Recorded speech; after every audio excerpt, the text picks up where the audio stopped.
Two men, two continents, zero coordination. One is retired US Army colonel, a former Pentagon advisor sitting across from Tucker Carlson, and the other is the UAE's top diplomat to India, speaking live on India Today. They have never shared a stage, they don't work together, and yet in the first week of March 2026 they said the exact same thing. On Tucker Carlson, Douglas Macgregor said this, and I want you to hear it carefully. How do we get out? I think you have to find an intermediary, first of all, someone who is not part of the problem. My personal preference, if I were advising the president, is to call Prime Minister Modi in India. Now you can say, well, he was just in Israel. Well, that's fine. He has good relations with Israel. That's not a bad thing. He also has good relations with Iran. He's never been an enemy of the Iranian people. Neither are the Shiite Iranians his enemy. He knows that. And he has reasonable relations with the Chinese. They have their differences up in the mountains, in the Himalayas, the Hindu Kush, and that is a legacy of British colonialism. But my point is that he's historically leading a neutral state, and a neutral state that is growing in stature, in power, in influence and importance. We should recognize that and welcome it, not treat it as a problem. And I think if President Trump talked to him and said, look, we need to end this. And then Macgregor went further. He said, if this doesn't end, we are looking at $300 per barrel of oil, a 60 to 80% crash in global stock value, trillions in lost wealth, and damage so deep, quote, it's gonna take years to recover from this. Meanwhile, on India Today, UAE Envoy Hussain Hassan Mirza Al-Sayegh looked straight into the camera and said, what role India and the Indian leadership could play potentially at this time to resolve the crisis or to bring the temperament and the temperature down? India is a great country. The profile of India, profile alone, the mere fact that one telephone call from Mr. Modi to both Israel and Iran to stop, it will stop. One phone call. Washington, Abu Dhabi, Tucker Carlson, India Today, same week, same man, same answer.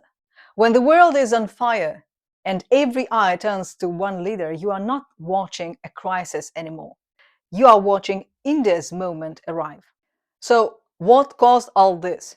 On February 28, 2026, the United States and Israel launched Operation Epic Fury, a series of airstrikes deep inside Iran that reportedly killed Supreme Leader Ayatollah Ali Khamenei himself.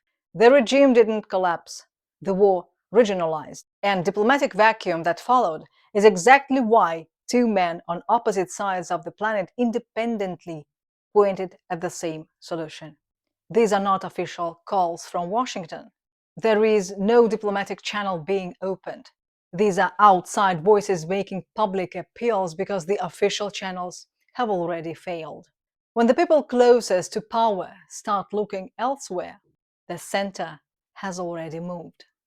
India has something no Western power has: relationships on all three sides. Good trade ties with Iran, strategic defense links with Israel, a massive economic dependency on the United States. That is not a contradiction, that's leverage. India currently chairs the BRICS grouping in 2026.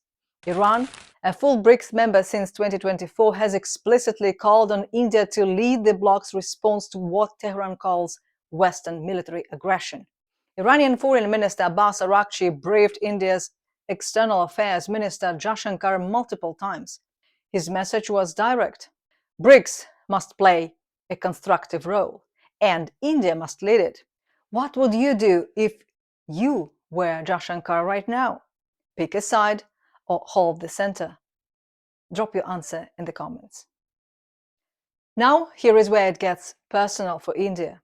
On March 4th, 2026, 19 nautical miles off Gal, Sri Lanka, A US Navy submarine fired 2 Mark 48 torpedoes into an Iranian frigate called the IRIS Dena. At least 87 sailors died. 61 are still missing. Here is what makes this extraordinary. The IRIS Dena had just left India. It had been a formal diplomatic guest at the Indian Navy's exercise Milan, held in Visakhapatnam between February 15 and 25. Indian and Iranian sailors had shared decks, shared drills, shared meals. Days later, Washington sank it. Former Indian Navy Chief Admiral Arun Prakash called it a bit of treachery. Indian strategic expert Brahma Chalani called it a strategic embarrassment for New Delhi. America turned India's maritime neighborhood into a war zone without asking, without warning, without consequence, or so they assumed. India's response was not a press release. It was a port. The Iranian landing ship IRIS Lavan, a sister vessel to the Dena, was allowed to dock at Kochi on March 4th. Sri Lanka gave sanctuary to the IRIS Bhushar in Colombo. No NATO ally did that, no G7 nation moved, but India and Sri Lanka did. That's not neutrality. That's a statement written in coordinates. When you choose who gets the safe harbor, you have already chosen a doctrine. Let's talk about what's really at stake for India economically. The Strait of Hormuz, the narrow bottleneck between Iran and Oman, carries 20 to 30% of the world's oil and gas. Iran closed it, and India felt it immediately. India imports 88% of its crude oil. Roughly half moves through the strait. For every single dollar that the oil price rises, India's import bill grows by 1.4 billion US dollars. And then there are the people. Nearly 10 million Indian nationals live and work across the Gulf. They send home over 50 billion US dollars every year in remittances, more than India's entire trade surplus with the United States. Energy security, 10 million citizens, $50 billion. That is why India has not sent warships into the Hormuz. That is strategy, not silence. While Trump called for a Hormuz coalition of warships to force the strait open by military force, Jaishankar picked up the phone. Quiet diplomacy, direct talks with Tehran. Result: 2 Indian-flagged gas tankers received safe passage, while dozens of other nations' vessels remained blocked. 2 tankers may sound small, but when you are feeding 1.4 billion people, every tanker is a political victory. India moved slow to move fast. Diplomacy first, deployment never. This channel runs on your support. No corporations, no governments, just people talking to people. A super thanks, a share, or a subscribe tells the algorithm this conversation matters. Here is the geopolitical trade you need to understand. The West-backed IMEC, the India-Middle East-Europe Economic Corridor, a trade route running through Israel and the Gulf states. It was supposed to be the alternative to China's Belt and Road. It is currently paralyzed by the war. Meanwhile, India's other belt, the International North-South Transport Corridor, running through Chabahar Port in Iran to Central Asia and Russia, is still operational. India signed a 10-year contract for Chabahar Port, despite Western sanctions, despite the pressure, despite the noise. Track Chabahar, watch the dollar crack. That port is not just logistics. It's a declaration that India will build its own roads to the future. Inside India, the debate is fierce. Opposition Congress leaders have accused the Modi government of moral cowardice for not explicitly condemning the killing of Khamenei, for not loudly denouncing the US strikes. But Professor Rajan Kumar of JNU frames it differently. India is not a spectator. It is a maker preparing to act when the moment is right. The stoic exterior is not indifference. It is the face of a nation doing the math. 10 million citizens in the Gulf, $50 billion in remittances, and an economy that cannot absorb a prolonged oil shock. In geopolitics, sometimes the loudest move is silence until the price is right. Do you think India should speak louder or keep holding the center? Tell us below. Here is what 2026 is revealing about the BRICS project. The West's military strategy in Iran has not broken the multipolar coalition. It has hardened it. The Gulf monarchies, Saudi Arabia, UAE, who spent decades under the US security umbrella, are now watching airstrikes destroy their own energy infrastructure. Ras Laffan, Ras Tanura, Qatar energy facilities, Saudi Aramco. The umbrella became a lightning rod, and those Gulf states are not calling Washington for comfort. They're calling New Delhi.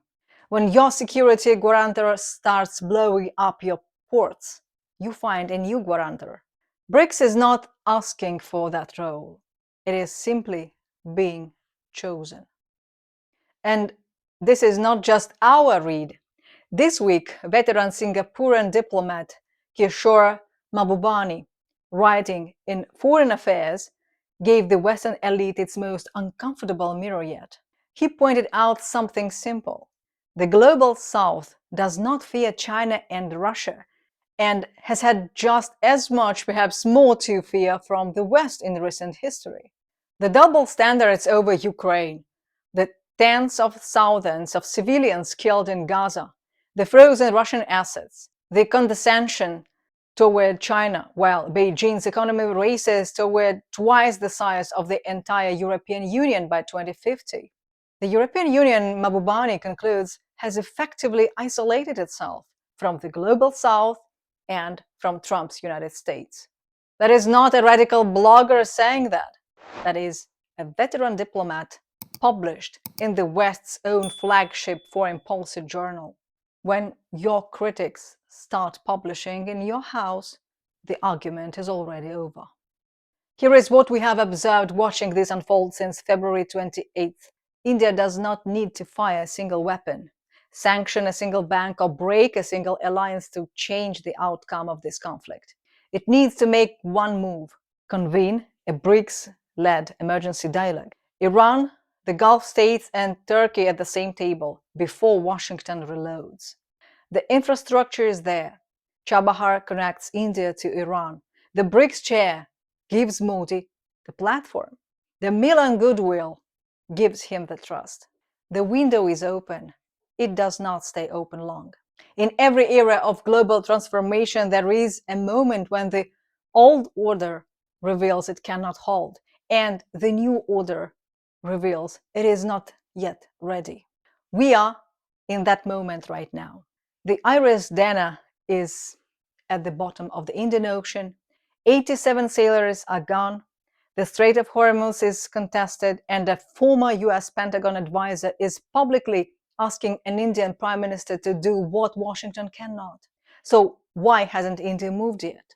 Here is the honest answer. Because the cost of being wrong is enormous. 10 million citizens in the Gulf, $50 billion in remittances, an economy that cannot absorb a prolonged oil shock, and a BRICS summit agenda that is currently frozen, paralyzed by the same conflict India is being asked to resolve. A failed mediation attempt would not just embarrass Modi, it would set back the entire BRICS diplomatic project at the worst possible moment. But here is what we have observed and what history tends to confirm. The nations that shape the next order are rarely the ones who acted first. They are the ones who acted precisely at the right moment with the right relationships when every other option had been exhausted. Iran's energy infrastructure is burning. Qatar has shut down its drilling. The Strait of Hormuz is contested.